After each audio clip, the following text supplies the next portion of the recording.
नमस्कार, आप देख रहे हैं दूरदर्शन समाचार। आपके साथ मैं हूं पराक्रम सिंह शेखावत। बताएंगे आपको आज दिन भर से जुड़ी बड़ी और महत्वपूर्ण खबरें। समाचार की शुरुआत सुर्खियों के साथ। पश्चिम बंगाल में मालदा घटना पर चुनाव आयोग हुआ सख्त। अब एनआईए करेगी मामले की जांच। एनआईए की एक टीम शुक्रवार को करेगी राज्य का दौरा। सुप्रीम कोर्ट भी लगा चुका है ममता सरकार को फटकार। टीएमसी पार्षद समेत 6 लोगों के खिलाफ मामला दर्ज, कई लोग गिरफ्तार। केंद्रीय गृह मंत्री अमित शाह ने पश्चिम बंगाल में ममता सरकार पर साधा निशाना। कहा, घुसपैठियों को चुन चुन कर किया जाएगा बाहर। असम के नागांव में भी जनसभा को किया संबोधित।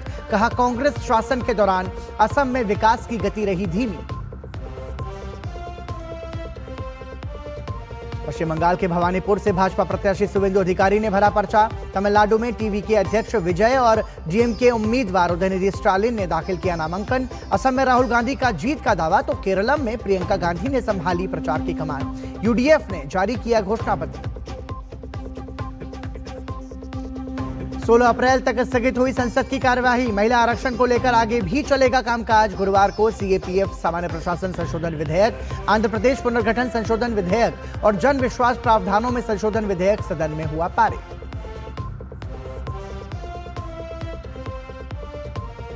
देश में पेट्रोल, डीजल और रसोई गैस की पर्याप्त आपूर्ति। सरकार ने किया स्पष्ट। कहा, सल्फर की भी कोई कमी नहीं। विदेशों में फंसे भारतीय नागरिकों की सुरक्षित वापसी जारी। सीमा शुल्क से मुक्त हुए पेट्रोकेमिकल उत्पाद।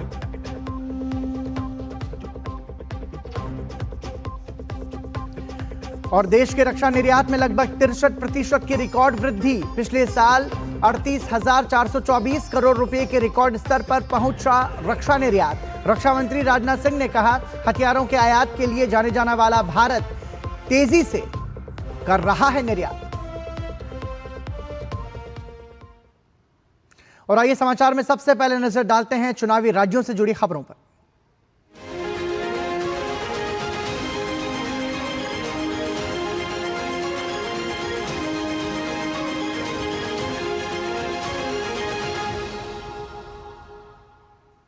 और शुरुआत इस वक्त की बड़ी और महत्वपूर्ण खबर से।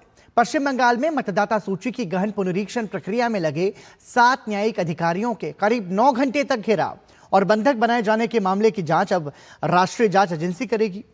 सुप्रीम कोर्ट के सख्त रुख के बाद गुरुवार को केंद्रीय चुनाव आयोग ने मामला एनआईए को सौंपने का फैसला किया। उधर मालदा पुलिस ने गुरुवार को घटना से संबंधित 10 एफआईआर दर्ज की और 19 लोगों की गिरफ्तारी का दावा किया है। आपको बता दें, मुख्य न्यायाधीश जस्टिस सूर्यकांत ने गुरुवार सुबह मामले की सुनवाई के दौरान कड़ी टिप्पणी करते हुए कहा था कि सुप्रीम कोर्ट के निर्देश पर काम कर रहे न्यायिक अधिकारियों को बंधक बनाने की घटना सबूत है कि पश्चिम बंगाल में कानून व्यवस्था पूरी तरह से फेल हो चुकी है। मुख्य न्यायाधीश ने घटना की जांच सीबीआई या एनआईए से कराने के निर्देश दिए थे। दरअसल मालदा जिले के कलियाचक में 7 न्यायिक अधिकारियों को उस वक्त भीड़ ने घेराव करते हुए बंधक बना लिया था जब वो वोटर लिस्ट से मतदाताओं के नाम हटाए जाने के मामले की सुनवाई कर रहे थे। इन न्यायिक अधिकारियों में 3 महिलाएं भी थी। भीड़ में वो लोग शामिल थे जिनके नाम मतदाता सूची से कट गए थे। और आपको बता दें कि चुनाव के दौरान पश्चिम बंगाल में जितनी भी अराजकता हो रही है उसके लिए भाजपा और अन्य विपक्षी दल ममता बनर्जी को घेर रहे हैं। ममता बनर्जी भले ही आरोपों से पल्ला झाड़ने की कोशिश कर रही हों, लेकिन पिछले कुछ समय से वो लगातार ऐसे बयान देती आ रही हैं जिससे स्पष्ट हो रहा है कि कलियाचक घटना की पृष्ठभूमि काफी पहले से तैयार हो रही थी। इस साल मार्च की शुरुआत में जब चुनाव आयोग की फुल बेंच कोलकाता में थी, तब धर्मतला के धरना मंच से मुख्यमंत्री लोगों को डराती और भड़काती हुई नजर आई। आप भी सुनिए। আমরা আছি বলে না আপনারা সবাই ভালো আছেন, আর যদি আমরা না থাকি কোনোদিন সেরকম আসে 1 সেকেন্ড লাগবে। একটা কমিউনিটি যখন জোট বাঁধে না, ঘিরে ফেললে 1 সেকেন্ডে দেবে একদম 12টা বাজিয়ে। যদি নিজেদের 13টা বাজাতে না চান, বিজেপির অপপ্রচারে কেউ ভুল বুঝবেন না।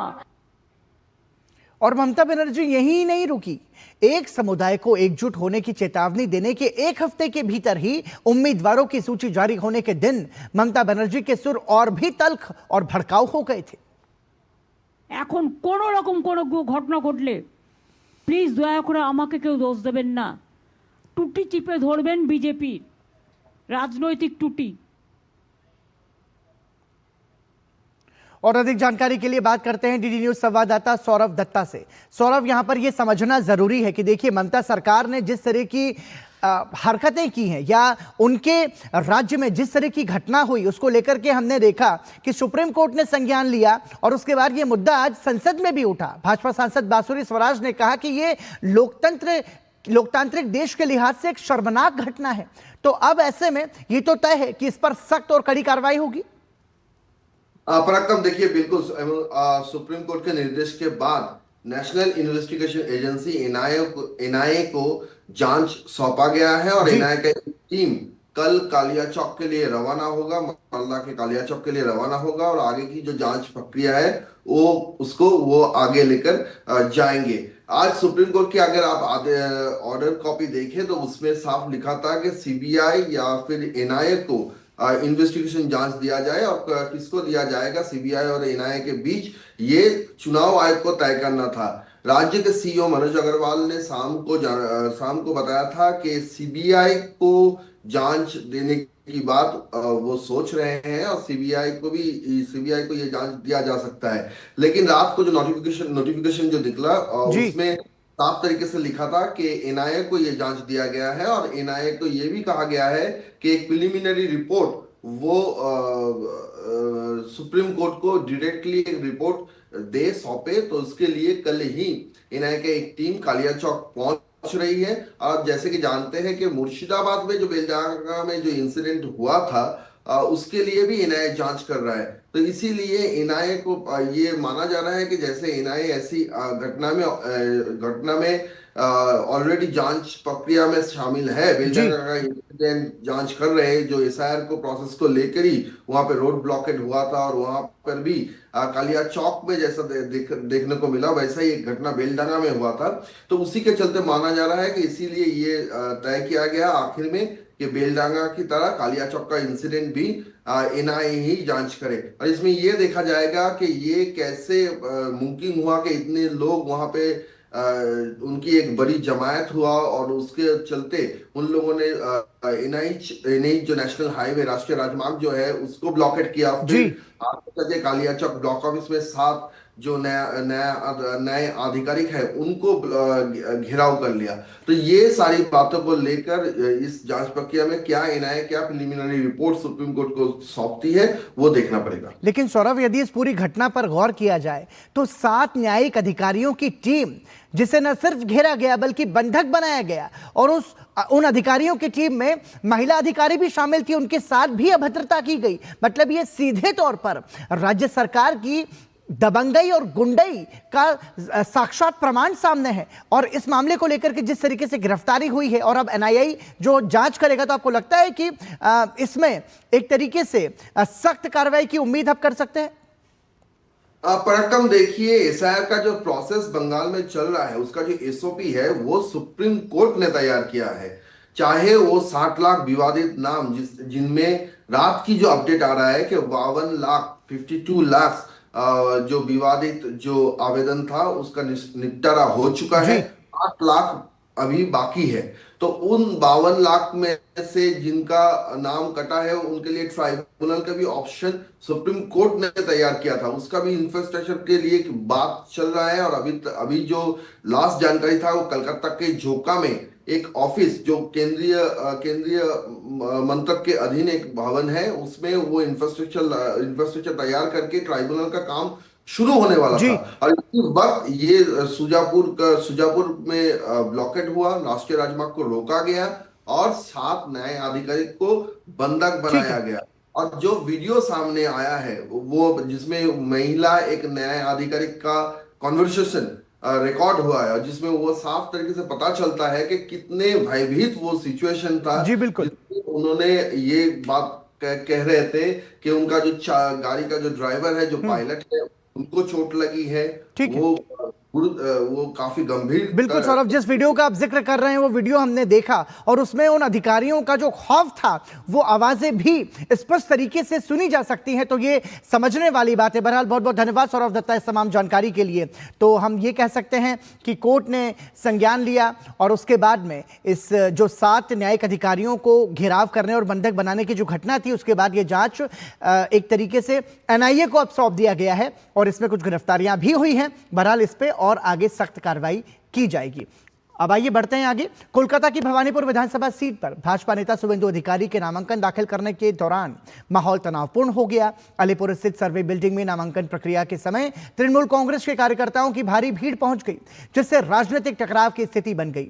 दोनों पक्षों के बीच तीखी बहस शुरू हुई और बात हाथापाई तक पहुंच गई। स्थिति को बिगड़ते देख मौके पर तैनात पुलिस ने तुरंत हस्तक्षेप कर हालात को नियंत्रण में कर लिया। प्रधानमंत्री नरेंद्र मोदी ने मेरा बूथ सबसे मजबूत के तहत केरलम के भाजपा कार्यकर्ताओं से संवाद किया।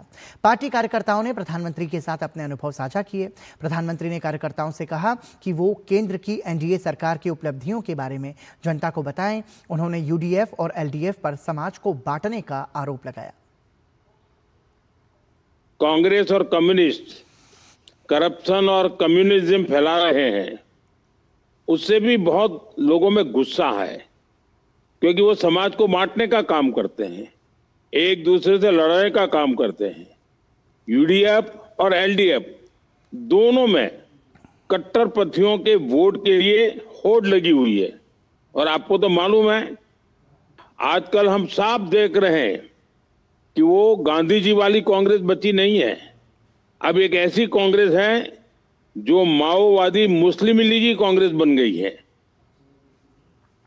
प्रधानमंत्री नरेंद्र मोदी ने कहा कि एक और भाजपा सरकार दुनिया भर में देश की साख बढ़ा रही है, तो वहीं दूसरी ओर कांग्रेस दुनिया भर में देश की छवि खराब करने में जुटी हुई है।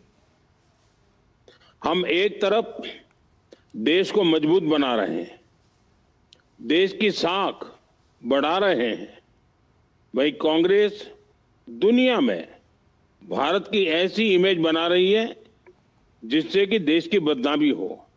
आप देखिए, दुनिया भर में ढेर सारे ऐसे देश हैं जहां केरलम के बच्चे काम कर रहे हैं। आजकल वेस्ट एशिया में युद्ध चल रहा है, वहां केरलम के भी हमारे लाखों परिवारजन वहां रहते हैं, लेकिन कांग्रेस वाले ऐसे स्टेटमेंट दे रहे हैं जिससे वहां के देश स्वाभाविक है नाराज होंगे, वहां के लोग नाराज होंगे और उसके कारण केरलम के जो लोग वहां रहते हैं उनको कैसी मुसीबत आ सकती है, कितना बड़ा संकट आ सकता है। लेकिन ये अपनी राजनीति के कारण ऐसी गैर जिम्मेवार बातें करते हैं, ये हमारे बच्चों का जीवन खतरे में डाल रहे हैं। ग्लोबल लेवल पर इंडिया की इमेज को भी नुकसान कर रहे हैं।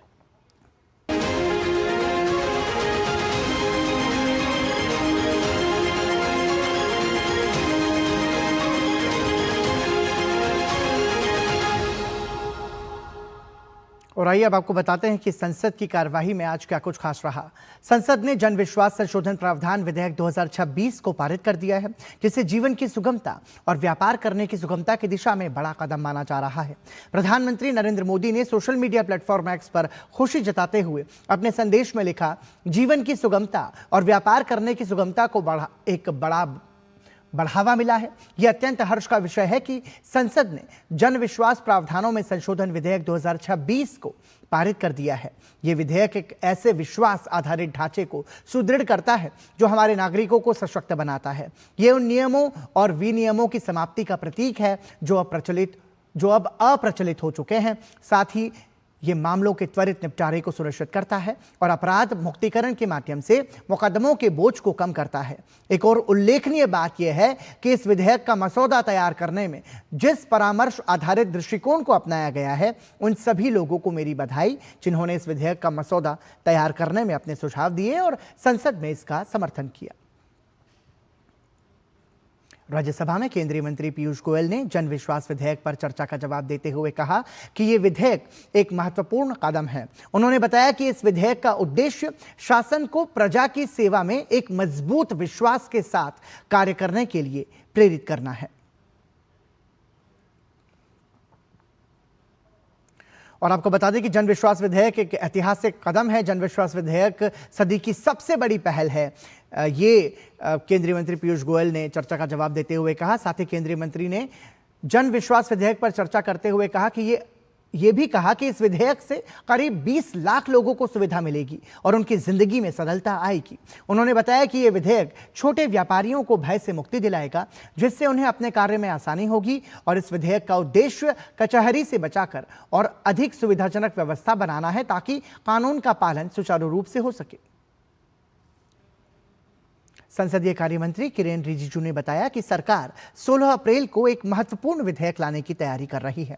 बजट सत्र की अवधि बढ़ाई गई है ताकि जरूरी कामकाज पूरा किया जा सके। केंद्रीय मंत्री किरेन रिजिजू ने केंद्रीय सशस्त्र पुलिस बल विधेयक पर कांग्रेस के विरोध को लेकर भी निशाना साधते हुए कहा कि मौजूदा व्यवस्था की खामियों को दूर करने के लिए ये बिल लाया गया है। इसके साथ ही उन्होंने जानकारी दी कि महिला आरक्षण बिल के लिए खासतौर पर बजट सत्र की अवधि को 16 अप्रैल तक बढ़ाया गया है।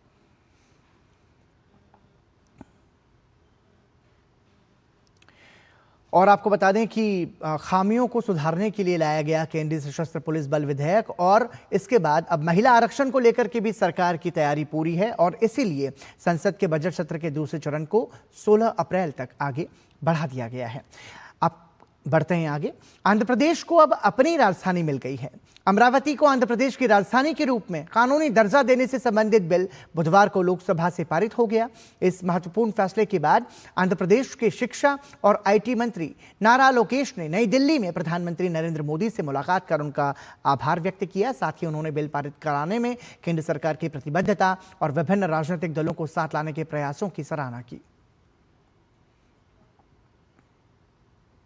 प्रधानमंत्री नरेंद्र मोदी ने गुरुवार को सिविल सेवकों की क्षमता विकास को बढ़ावा देने के लिए साधना सप्ताह का शुभारंभ किया।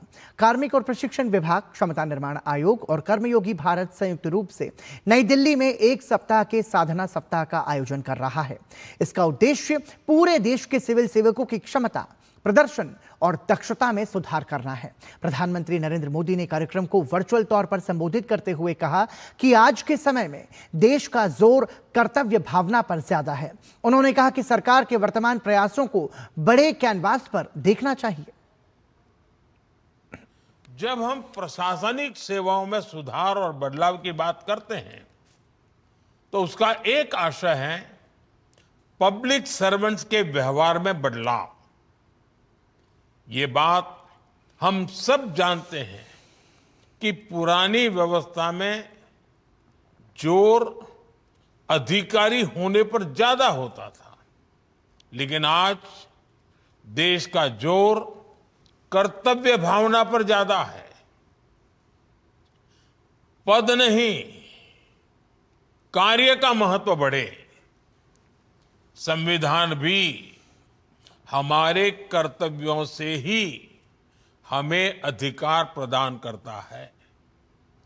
हर फैसले से पहले जब आप ये सोचेंगे कि आपकी ड्यूटी क्या कहती है, तो आपके फैसलों का इम्पैक्ट अपने आप कई गुना बढ़ जाएगा।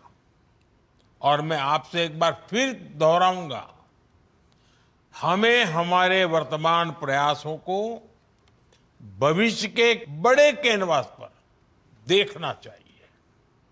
देश में प्रशासनिक क्षमता निर्माण को नई दिशा देने के लिए कर्मयोगी साधना सप्ताह 2026 की शुरुआत हो गई है। नई दिल्ली स्थित डॉक्टर अंबेडकर अंतर्राष्ट्रीय केंद्र में आयोजित इस कार्यक्रम में प्रधानमंत्री के प्रधान सचिव डॉक्टर पीके मिश्र मुख्य अतिथि के तौर पर शामिल हुए। इस दौरान उन्होंने कई महत्वपूर्ण पहलों, कर्मयोगी गीत, कर्मयोगी दक्षता कनेक्ट, राष्ट्रीय जनसेवा कार्यक्रम, विश्वास आधारित मूल्यांकन ढांचा और AI संचालित अमृत ज्ञान कोष का शुभारंभ किया। डॉक्टर पीके मिश्र ने इस पहल को शासन व्यवस्था को सशक्त बनाने और भविष्य की चुनौतियों के लिए तैयार करने की दिशा में महत्वपूर्ण कदम बताया।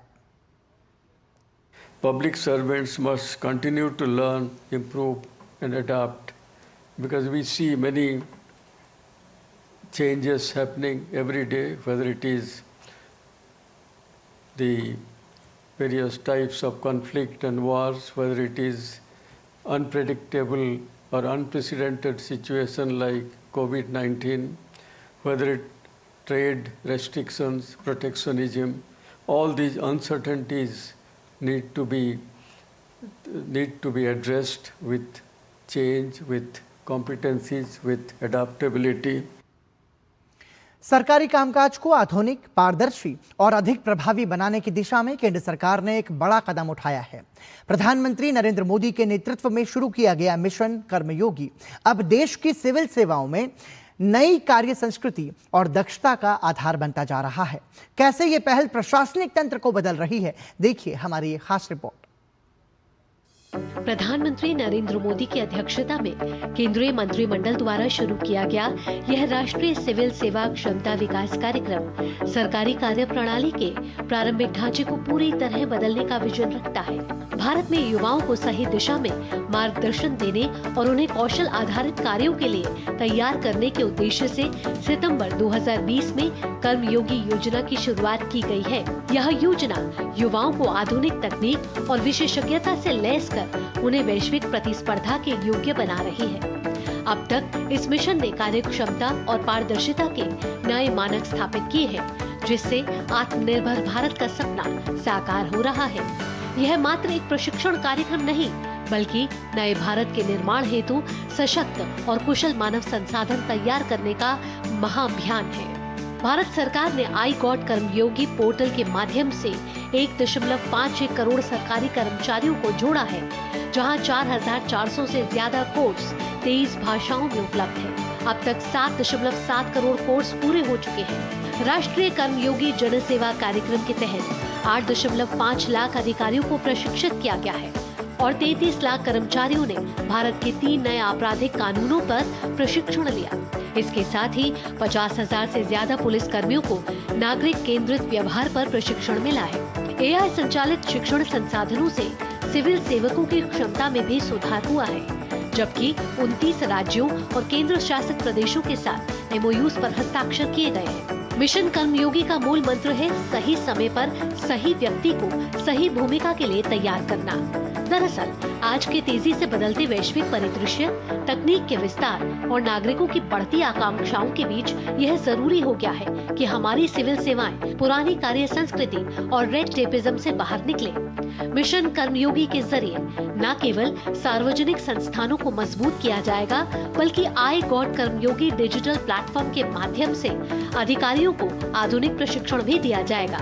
इसका सीधा उद्देश्य प्रशासनिक तंत्र को अधिक पारदर्शी, नवाचारी और जन केंद्रित बनाना है।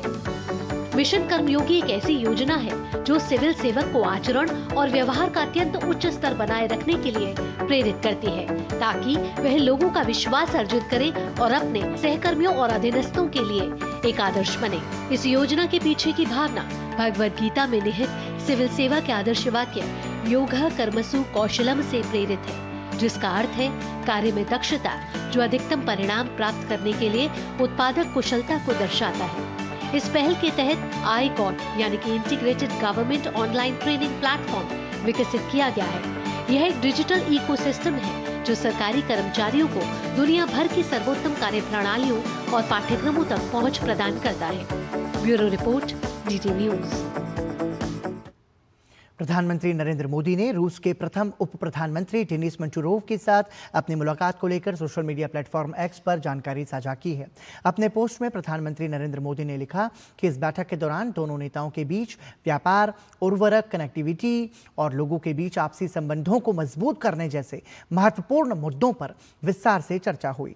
उन्होंने कहा कि भारत और रूस के बीच सहयोग के इन क्षेत्रों में आगे बढ़ने की व्यापक संभावनाएं हैं। साथ ही प्रधानमंत्री नरेंद्र मोदी ने यह भी उल्लेख किया कि रूस के राष्ट्रपति व्लादिमीर पुतिन की भारत यात्रा के दौरान हुए 23वें भारत रूस शिखर सम्मेलन के फैसलों को लागू करने के लिए दोनों पक्षों द्वारा किए जा रहे निरंतर प्रयासों का स्वागत किया।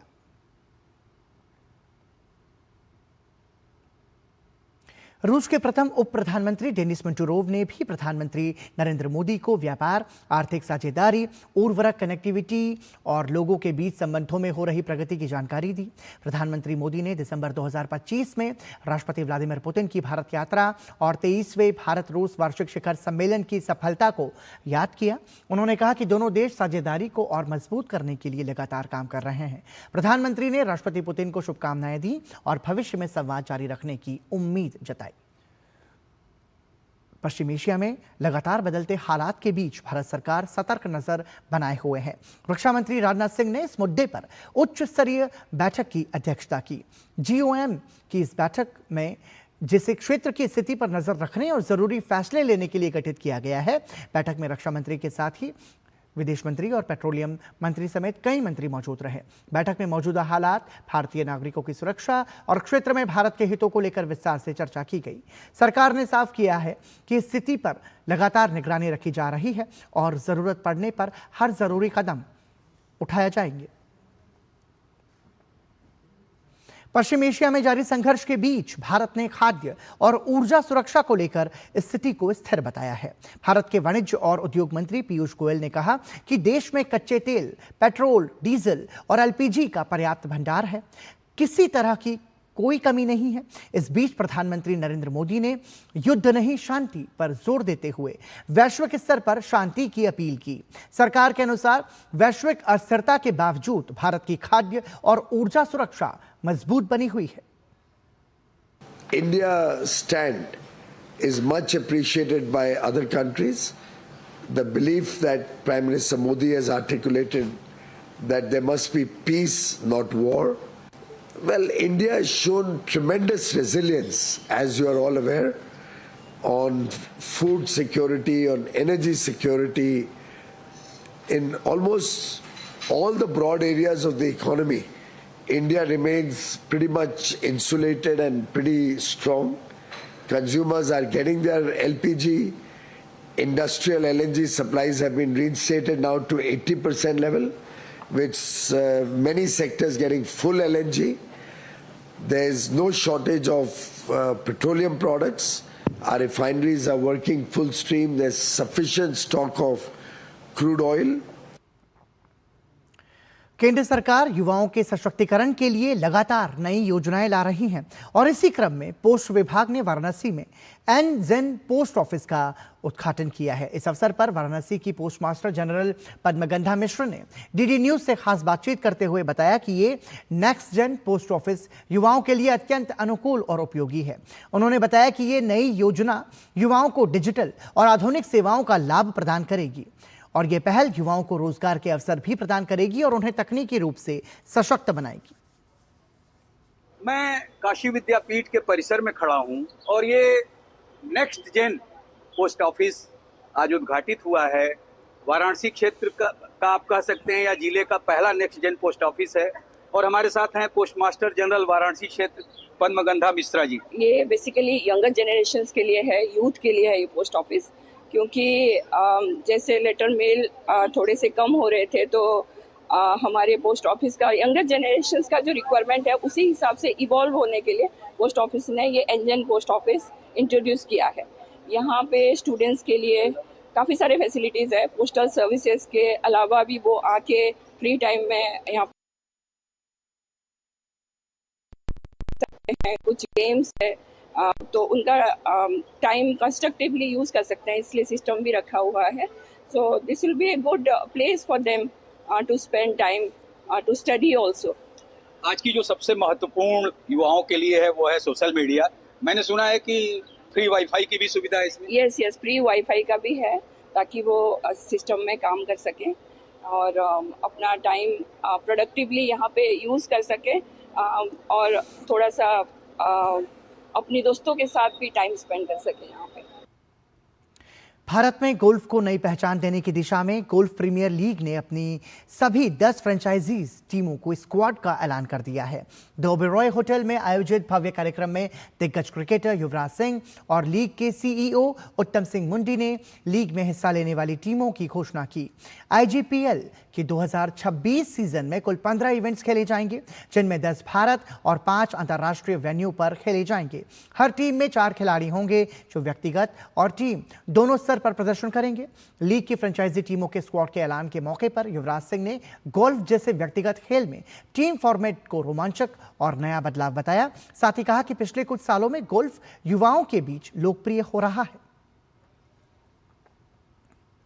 मेरे हिसाब से हर बच्चे को हर गेम ट्राई करनी चाहिए। आई नो क्रिकेट हमारी सबसे बड़ी गेम है, बट आई थिंक गोल्फ एक बहुत एक्साइटिंग गेम है जो सब एज ग्रुप को ट्राई करनी चाहिए। और मैं चाहता हूँ कि एज समवन जो इंडिया को रिप्रेजेंट किया है वो और भी दूसरी स्पोर्ट को हमको हेल्प करना चाहिए। ऑल एक्साइटिंग होगा और इस गेम का नॉइज़ होगा और बच्चे पिक करेंगे और बच्चे टीवी पे देखेंगे तो वो भी खेलना चाहेंगे और गोल्फ में पैसा बढ़ेगा, एक फ्यूचर सिक्योर होगा और बच्चों का फ्यूचर सिक्योर करना हमारी रिस्पॉन्सिबिलिटी है। और इसी के साथ ही समाचार में अभी के लिए इतना ही। दीजिए अनुमति। नमस्कार।